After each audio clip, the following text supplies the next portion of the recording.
Okay, y'all, this is part 2 of looking for your land. This is our land here, and that's our access gate. Little gate there. And basically the access here is on a little side road to our property. We actually have that access, and then we also have access over on the main road. But this gives you a little idea. This is kind of like my front yard, which is quite big. And basically you can see from our entrance, we have to go downhill, and then we have to slope around to go, let's see if I can, you have to go down that hill. It seems like a small hill, but in the recent snow and ice, it was not easy to access when you do not have a 4-wheel drive. So it actually kept us from even being able to leave the property because we could not get up that hill, except if we got our tractor out here. So anyway, sometimes you have to access it and just put your cars by the gate when you know it's going to be a snow and ice day until you get a 4-wheel drive. But anyway, so as you can see this land, you can see this is kind of a nice level area here.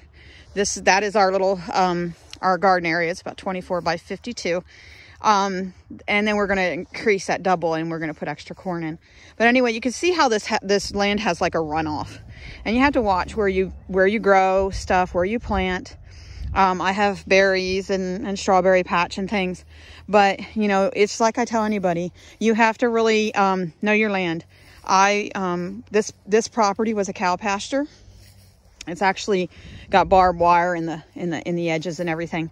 So this was well fertilized for many years from all those happy cows that were on this property. But I would encourage you to stay away from tobacco fields unless they've been resting for like 7 years, because a tobacco field depletes the nutrients of the soil. It really basically just sucks it up and takes it out. So if you do find a property, find out if it's been a tobacco field, and how often they grew tobacco on it, and how many acres was done, you know, with tobacco.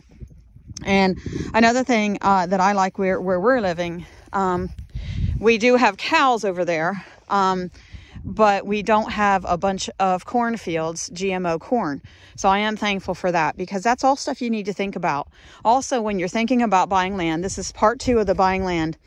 Try to make sure you're not on a downhill, like from a cattle pasture or a place where they'll have a lot of waste going downhill and going into the creeks and things. Also, if you want to be off grid and you don't want power lines across your property, you know, check and see what utilities are in the area, and make sure, as you see, you will not see a power line on this property.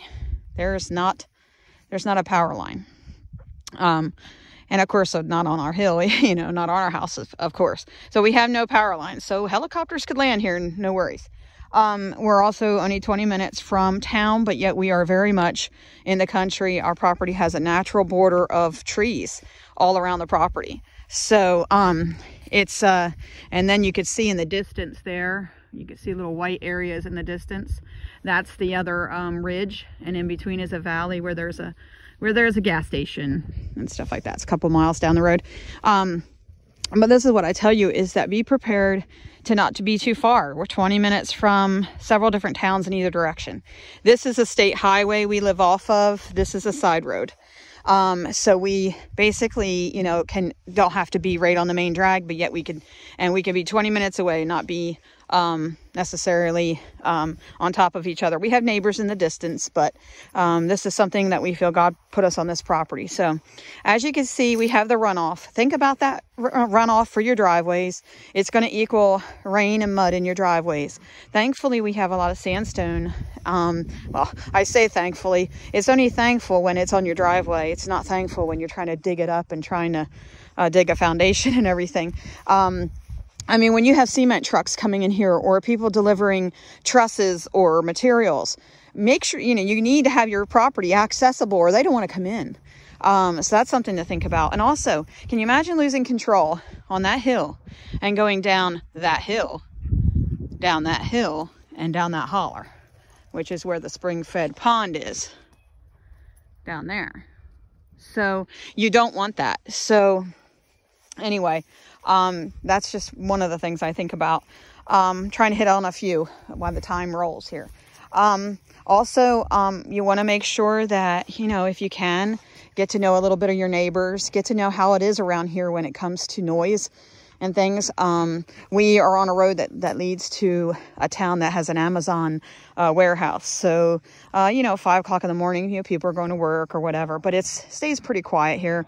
We do have a challenged man across that sometimes he likes to play his music loud because he's that's his thing. When he, you know, he's a challenged guy, so we have to be appreciative and accept people for who they are. So, but this land, before we bought it, the man had it as a vacation property. So there's actually, you can see this trail that goes all the way around the pond, and it goes to the other side of our property, which is where our partner has her land. But we have access to the whole property through culverts and through, you know, because this man made sure that he put things accessible that you can get around the whole property. We've got different levels. We've got approximately 3 levels of the property. The first level, the top level is where our house is on. The second level is where the pond is at. And then there's another level down there where there's a creek. But I mean, we have access to a lot of water. I will get into it later on. Some issues that we've had with springs and spring development. Also issues, I could tell you, we're going to tell you a long story about the issues we had with a well being drilled. So there's a lot of things to know. So wanted to touch base, just talk to you real quick about, this is part 2 of getting land. Make sure it's accessible. Make sure you can build the house you want because of the zoning laws and whatever. All right. Hope you have a great day.